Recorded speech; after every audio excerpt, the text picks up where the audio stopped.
అందరికీ నమస్కారం.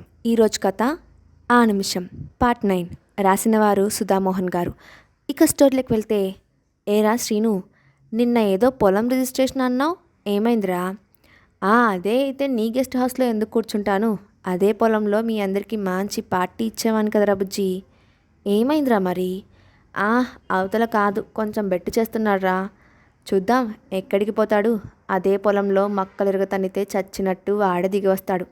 ప్రాణం కోసం ఆ మాత్రం ఒక చిన్న సంతకం చేయడా? గట్టిగా నవ్వుకుంటారు శ్రీను బుజ్జి. అవునులే, ఇలాంటివి ఎన్ని చేస్తే ఇంత సంపాదించావురా అంటూ. అవును, చెంటిగాడి ఏడి కనిపించట్లేదు అన్నాడు ఇంకొకడు అందులో. వాడు వస్తా అన్నాడులేరా, ఈ పాటికే వస్తూ ఉంటాడు, మధ్యలో ఎవడు తగిలాడో అంటూ వాచ్ కేసి చూస్తున్నాడు శ్రీను. అడిగారా, వచ్చాడు అంటూ చెంటి అటువైపు చూశారు. ఎలాగో పక్క ఊరు అమ్మవారి గుడి దగ్గరకు చేరుకున్నారు సింధు వాళ్ళు. అక్కడున్న స్వామి చాలా కాలంగా తపస్సు చేసుకుంటూ ఉన్నారు అక్కడే. చాలా తీర్థయాత్రలు పుణ్యక్షేత్రాలు తిరిగి వచ్చి ఇక్కడ దేవాలయం దగ్గరే ఉండిపోయారు. ఆయన ఎప్పుడూ మౌనంగానే ఉంటారు. ఎవరైనా సమస్యలతో వస్తే ఆయనకు తెలిసిపోతుంది. ఆయన తీర్చేదైతే వెంటనే ఒక కాగితం పైన రాసి వారికి సూచనలు అవి ఇస్తూ ఉంటారు. అక్కడ దైవ సంకల్పం మరొకలా ఉంటే మాత్రం వారి వైపు కూడా చూడరు. మాట్లాడారా ఇంకా వారి అదృష్టమే, లేదంటే చాలా విపరీతమైన పరిస్థితులైనా కారణమై ఉండాలి. అంతెందుకు, అసలు ఆయన కళ్ళతో నేరుగా చూడటమే విషయం. దేవాలయం దర్శనం అయిపోయి పక్కన ఆశ్రమంలోకి వెళ్ళారు రాజ్యం. ఎందుకమ్మా ఇక్కడికి, ఎందుకు అని అడుగుతోంది సింధు. లేదమ్మా, నువ్వు బాబు వస్తే ఒకసారి స్వామి ఆశీర్వచనాలు తీద్దామని మీకు అనుకున్నాను, అంతే, రండి అంటూ అటువైపు తీసుకెళ్ళింది. స్వామి ధ్యాన నిమగ్నుడై ఉన్నారు. రాజ్యం గారు రాగానే చేయి చూపించి అక్కడే ఆగమన్నట్టు చూపించడంతో అలాగే ఆగిపోయింది రాజ్యం. స్వామి అంటూ కళ్ళనీళ్ళు పెట్టుకుంది మౌనంగా మనసులోనే రాజ్యం. ఆ తల్లి ఆర్తిని అర్థం చేసుకున్నారో ఏమో.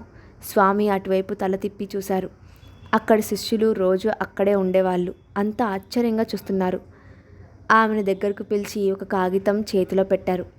ఆ కాగితం తెరిచి చూడగా, స్వామి భక్తుల మనసులో ఏముందో ఇట్టే తెలుసుకోగల మహాజ్ఞాని. ఆర్తితో ఎంత దూరంలో ఉండి ఆయన్ని తలుచుకున్నా ఆయన శాంతిని ఇవ్వగలరు. ఏదో మహిమలు చేస్తారని కాదు, నిజానికి మహిమలు మాత్రమే చేస్తే వాళ్ళు జ్ఞానులు కాలేరు. నిజమైన యోగులు సిద్ధులు సమస్య మూలాన్ని తెలుసుకుంటారు, దానికి సరైన మార్గాన్ని నిర్దేశించగలరు. కానీ చాలామంది అలా ఒక మంత్రం వేయగానే ఇలా సమస్యలు తీరిపోవాలి, అలా ఏదో రాయగానే ఇలా గాయాలు మాయమైపోవాలి అనుకుంటారు, ఏదో సినిమాలో చూపించినట్టు. నిజంగా దేవుడే వచ్చి మాయలు చేస్తే మాత్రం పాపం ఆ దేవుణ్ణి నిజం కాదంటారేమో, మోసం అంటారేమో. ఇదొక చిత్రమైన మాయాలోకం. మాయ మన మనసులో ఉంటుంది, సమస్యకి పరిష్కారం మనలోనే ఉంటుంది. అది తెలుసుకోలేక మనిషి అయోమయ పడిపోతాడు, మదన పడిపోతాడు, చెడ్డదారులు తొక్కుతాడు. చివరికి తట్టుకోలేకపోతే ప్రాణం తీసుకోవడానికైనా ప్రాణం తీయడానికి కూడా వెనకాడు. అన్నీ కర్మానుసారం జరుగుతాయి తప్ప ఎవరు ఏదీ శాసించలేరు, ఏదీ ఆపలేరు, జరపలేరు. నేను అనుకోవడం అదేదో ఉంది అనుకోవడం అంతా భ్రమే. ఇదంతా కథలో అప్రస్తుతం అనుకోవచ్చేమో, కానీ ఇదే అసలైన కథ, కథకి ప్రాణం. రాజ్యం చేతిలో పెట్టిన చీటీలో ఇలా రాసి ఉంది, సమస్య నీది కాదు. స్వామి ఇచ్చిన కాగితంలో ఉన్నది చూడగానే మనసు తేలిక పడింది. కానీ అర్థం కాలేదు రాజ్యానికి. నీది సమస్య కాదు అంటే తను అడగాలనుకున్న విషయం అసలు సమస్యే కాదు అని, లేదా నీకెందుకు, నువ్వు అడిగే విషయం నేను చూసుకుంటాను అని అనుకోవచ్చు. కానీ సమస్య నీది కాదు అంటే ఆమె ఆలోచిస్తోంది. మెదడు వేగంగా పరిగెడుతోంది, ఆలోచనలపై సవారీ. ఈ ఆలోచన పసిగట్టిన స్వామి మాత్రం ధ్యాననిష్టలో ఉండే ఒక చిన్న చిరునవ్వు నవ్వుకున్నారు. ఆయన ధ్యానమంతా పూర్తయ్యేదాకా వేచి ఉండి ఎలాగైనా ఆయనతో మాట్లాడి వెళ్ళాలని, సింధుకి సన్నికి రక్షణ కట్టించాలని కూర్చుంది రాజ్యం. రాజీ ఆత్మ ఘోష రెట్టింపు అయింది. తన కూతురి పట్ల తన బాధ్యత నిర్వర్తించాల్సిన తరుణం ఆసన్నమైన కారణంగా ఇన్నాళ్ళు వేచి వేచి ఇప్పుడు ఒక మార్గాన్ని చూసుకుంటూ ఉండగా ఏదో ఒక అవరోధం వస్తూ ఉంది. కష్టాన్ని అనుభవించాల్సిన వాళ్ళు కులాసాగా ఉంటే అన్నం పుణ్యం ఎరుగని ఒక జీవి అనాథల జీవితాన్ని భారంగా మోస్తోంది. తప్పు ఒకరిది, శిక్ష మరొకరికి. రాజీని మళ్ళీ మళ్ళీ దహిస్తోంది ఆ వేదన. బరువైన బండరాయిని తెచ్చి దొర్లించి ఆ దారిలో తను తప్పుకొని బిడ్డని మాత్రం అక్కడే వదిలేసింది. రాజీ మరింతగా దహించుకుపోతోంది, ఊగిపోతోంది. ఇప్పుడు రాజ్యం అనుకున్నట్టు ఆ స్వామి ఏదైనా రక్ష కడితే తను ఆ కక్షను దాటి సింధుని కలవలేదు, ఏదీ చెప్పలేదు. అదే మదన పడుతూ ఉంది, ఎలా ఆ అవరోధాన్ని తొలగించాలి అని. స్వామీజీ ధ్యానంలోనే ఉన్నారు. అక్కడ ఒక్కొక్కరు వస్తూ దండాలు పెడుతూ ఏవేవో కోరుతూ వెళ్తున్నారు. అంతా వెళ్ళారు. రాజ్యం మాత్రం అక్కడే కూర్చొని స్వామిని చూస్తూ ఉంది. ప్రశాంతంగా ఉన్న ఆ సమయంలో ధ్యానంలో ఉన్న స్వామి ఒక పండుని రాజ్యంకిచ్చారు తీసుకోమని. స్వామితో ఎప్పుడూ మాట్లాడదామా అని చూస్తోంది ఆమె మాత్రం. స్వామి శిష్యుడు ఒకరు వచ్చి, ఇప్పుడు నీ సమస్య ఆయనకి చెప్పండి అని నెమ్మదిగా చెప్పారు. స్వామి, మా అమ్మాయి అంటూ ఉండగా స్వామి కళ్ళు తెరవకుండానే, సమస్య నీది కాదు అని చెప్పాను అన్నారు గట్టిగా. వెంటనే ప్రసన్న వదులై స్వామి చిరునవ్వుతో ఆమెను చూసి, అమ్మ రాజ్యలక్ష్మి, నీకు ఇంకేం కావాలి? స్వామి, అమ్మాయికి ఎందుకిలా అంటూ ఆగిపోయింది అడగకుండా. కారణం లేకుండా ఏది జరగదు అన్నారు స్వామి. అమ్మాయికి ఏదైనా చెడ్డగాలి సోకిందేమో తెలియట్లేదు అని అడగాలని ఆమె ఆలోచన. అది అర్థం చేసుకున్న స్వామి, చూడు తల్లి, లోకంలో చాలామంది మనుషులు చెడ్డవాళ్ళు ఉన్నారు, తోటి ప్రాణికి హాని తలపెట్టే వాళ్ళు ఉన్నారు, గోముఖ వ్యాఘ్రాలుగా కూడా ఉన్నారు. కానీ వాళ్ళెవ్వరి గురించి మనం ఇలా భయపడము. అవసరమైతే ఇంకా గౌరవం ఇస్తాము, మరీ అయితే సన్మానాలు చేస్తాము, అంతేగాని వాళ్ళ నుంచి పారిపోము. కానీ ఒక మంచి మనిషి అయినా కూడా తన శరీరం కోల్పోయి ఆత్మగా వస్తే మాత్రం భయపడతాము. ఏ ఆత్మ చెడ్డది కాదు అని పరితపించే విషయం మాత్రమే ఇక్కడ కీలకం. అర్ధాంతరంగా చనిపోయిన ఏ వ్యక్తి ఆత్మ అయినా పూర్తిగా తీరం చేరుకోదు. తన బాధ్యతలు, కోరికలు, ఇష్టాలు అన్నిటినీ మోస్తూనే ఉంటుంది. అవి తీర్చుకొని తన నిజమైన ఆయువు తీరేంత వరకు ఉండి బ్రతికుండగా మోయాల్సిన పాపాన్ని అంతా భరించి వెళ్తుంది. బ్రతికి ఉండగా సాధించాలంటే ఎవరికో ఒకరు సహాయపడవచ్చు, లేదా భగవంతుడే ఎవరినైనా పంపవచ్చు, లేదా ఆ వ్యక్తి పుణ్యం వల్ల ఆ కర్మ కరిగిపోవచ్చు. కానీ ఆవేశంతో అర్ధాంతరంగా చనిపోతే మాత్రం సాధించగలిగేది ఏదీ లేదు అంటూ కోపంగా తన ఎడమవైపు గాల్లోకి పైకి చూశారు రాజీని ఉద్దేశించి. స్వామి మాటలు దూరంగా ఉండి వింటున్న రాజీ ఆత్మ ఏడుస్తూ ఉంది. ఆగని తన వేదనకి ఆజ్యం పోసినట్లు అయింది. అలా ఆత్మలుగా ఈ గాలిలో కోటానుకోట్ల జీవాలు గాలిలా నిరంతరం ఘోషిస్తూ ఉంటాయి. కొన్ని సత్కర్మల కోసం తాపత్రయపడతాయి. ఆ ఆత్మకి ఒక్కో సాధనం కావాలి. ఇప్పుడు ఒక ఆత్మకి ఆ సాధనమే నీ కూతురు అయింది. ఆమె తీర్చుకోవాలని అనుకున్న కార్యాన్ని చేయని, అలా కాదని అడ్డు చెప్తే నిజంగానే అప్పుడు సమస్య నీదవుతుంది అంటూ గట్టిగా చెప్పారు. నీ కూతురికి వచ్చే నష్టం ఏమీ లేదు, నేను చెప్తున్నాను. ఏ రక్ష అవసరం లేదు. అందరికీ ఆ జగత్ రక్ష అయిన పరమేశ్వరుడు ఉండగా మనకేలా ఈ చింత? హాయిగా వెళ్ళిరా అంటూ మళ్ళీ ఒక పక్కగా గాల్లోకి పైకి చూశారు స్వామి. రాజీవతని ఆశయాన్ని అర్థం చేసుకున్న వారిలా వెంటనే చిరునవ్వుతో చేయి చూపించి పైకి. రాజీ ఆత్మ అక్కడి నుంచే వేల నమస్కారాలు చేసుకుంది స్వామికి. రాజ్యానికి కుంకుమ ఇచ్చి వెళ్ళిరమ్మని ఆజ్ఞ ఇచ్చారు. అక్కడ శిష్యులలో ఒకరు అక్కడికి వచ్చి ఆమెని బయటకు రమ్మని పిలిచారు. అప్పటికే సింధు అక్కడ లేదు. సన్నీ మాత్రం అక్కడ చెట్ల దగ్గర ఆడుకుంటూ కనిపించాడు. కంగారుగా అంతా వెతికి సన్నీ తీసుకొని అటు ఇటు అంతా వెతుకుతూ కారు దగ్గరకు వచ్చింది రాజ్యం. అక్కడికి వచ్చి చూసేసరికి కారులో నిద్రపోయి కనిపించింది సింధు.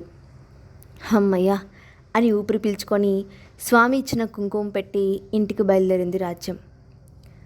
ఇదిగోరా, ఈ ఫోటో చూడు, నువ్వు సరే అంటే తాంబూలాలు తీసేసుకుంటాము. అమ్మాయికి నువ్వు నచ్చావట, వాళ్ళ ఇంట్లో అందరికీ ఎలాగో నువ్వు నచ్చావు. ఇంకా నీ నుంచే మాట ఆలస్యం. నువ్వు ఓసారి ఫోటో చూసేస్తే మేం మాట్లాడేసుకుంటాము అంటూ అవతల వ్యక్తి అభిప్రాయంతో కానీ కనీసం అవతల వ్యక్తి సమాధానంతో కూడా కొంచెం కూడా సంబంధం లేకుండా చెప్పుకుపోతోంది చిట్టమ్మ. చాలా కోపంగా చూస్తున్నాడు విజయ్ ఆ ఫోటోని, ఆమెని. ఏంటిదంతా? ఇందాకటి నుంచి ఫోటో అంటున్నావు, కనీసం మనిషిని కూడా చూడ్డానికి లేదా? ఫోటో చూసి సరే అని చెప్పేదానికి నాకు చూపించడం దేనికి? నువ్వే చెప్పే. ఆ సరే కూడా అన్నాడు తీవ్రమైన కోపంతో వ్యంగ్యంగా విజయ్. సరే, నాకు తప్పుతుందా అలాగే చెప్తాను అంటూ ఫోటోని లాగేసుకుంది చిట్టమ్మ.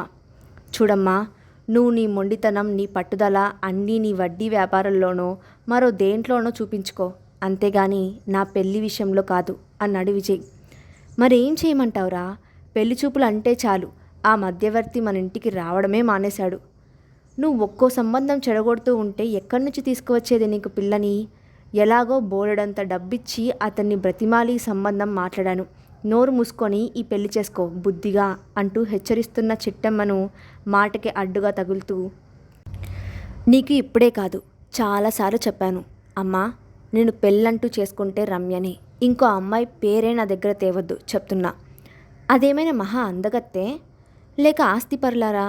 ఎందుకు ఓ ఆమె పేరు చెప్తే గంగర్లెత్తిపోతున్నావు? నేను ససేమేర దాంతో పెళ్ళికి ఒప్పుకోను. అసలు ఎందుకు ఆమె నీకు నచ్చట్లేదు? మనకి లేనిదా ఆస్తి? అందమంటావా? ఆమె అందం నాకు సరిపోయేదే. దృష్టిలోపం మనలో ఉంది. అయినా నా కళ్ళతో చూడామని, నాకు నచ్చినది, నేను ప్రేమించినది, ఇంకేం కావాలి అర్హతలు? ఆస్తి ఇవ్వకపోతే పర్వాలేదురా, కానీ వచ్చేటప్పుడు నడిచి వచ్చే కూతుర్ని తెస్తోంది నీకు, అదే నాకు నచ్చనిది. ఆస్తి అంటావా? నా ఆస్తికి తగ్గ కట్నం ఇచ్చినప్పుడు కదరా నా హోదా, నా మర్యాద నిలబడేది. మాటల్ని నొక్కి నొక్కి మరీ చెప్తోంది చిట్టమ్మ. నువ్వు ప్రేమించావు సరే, ఆ అమ్మాయి నేను లెక్క చేసిందా?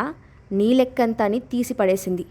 అలాంటి గీరున్న పిల్లని నేను నా కోడలుగా చేసుకోవాలా? సరిసర్లే. అమ్మా, ఏం మాట్లాడుతున్నావు? అర్థమవుతోందా? ఎన్నాళ్ళ నుంచి అదే మాట చెప్తున్నావు. ఆమె నన్ను ప్రేమించకపోతే ఇన్నాళ్ళు నన్ను ఒక్క మాటైనా అనకుండా ఎందుకు మౌనంగా ఉంటుంది? నీ గురించి ఆమె నన్ను ఒప్పుకోవటం లేదు. నేనేదో అన్నానని నన్ను వేరు చేసి ఆమెను వెనకేసుకొస్తున్నావే. అసలు నువ్వు కాకపోతే ఆమెకి పెళ్ళి అవుతుందా? ఆ పిల్లని సంసారాలకు కూడా తీసుకువెళ్తే ఇంకో ఇంట్లో ఒప్పుకుంటారా? నీకోసం వేచి ఉందని నువ్వు అనుకుంటున్నావు. అసలు పెళ్ళి కుదరక అలా ఉండిపోయిందని నేను అనుకుంటున్నాను.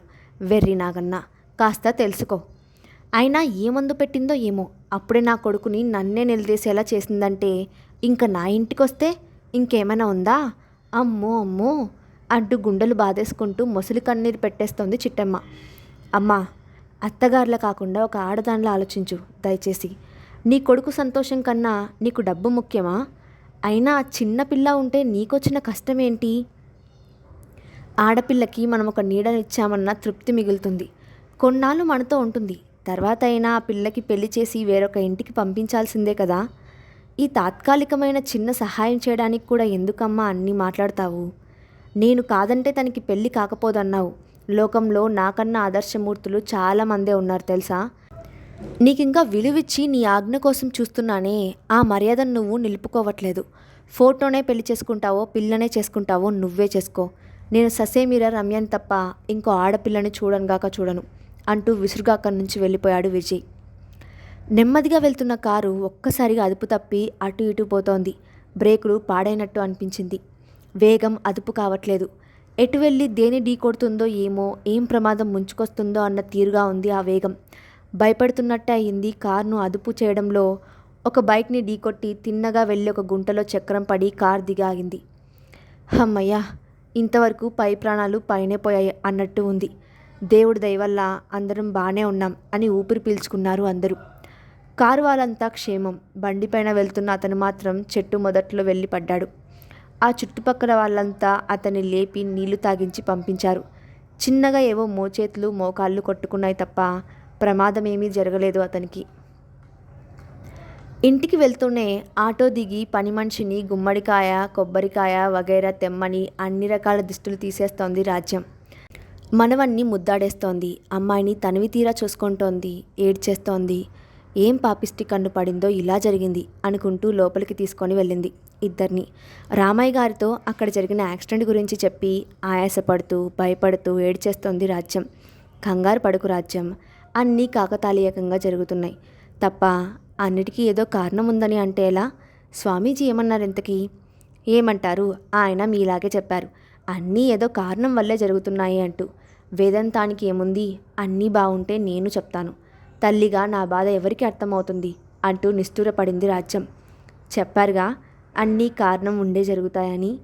ఆ యాక్సిడెంట్ కూడా అదేనేమో, ఎందుకయిందో ఏమో అంటూ సమాధానమిచ్చారు రామయ్య గారు. కానీ ఆ తల్లి మనసు మాత్రం భయపడుతూనే ఉంది. అక్కడి వాతావరణం అంతా చల్లని గాలితో నిండిపోయింది. మీకేం పర్వాలేదన్నట్టు. మరి ఆ బండిపైన ఉన్న వ్యక్తికి ఏమై ఉంటుంది?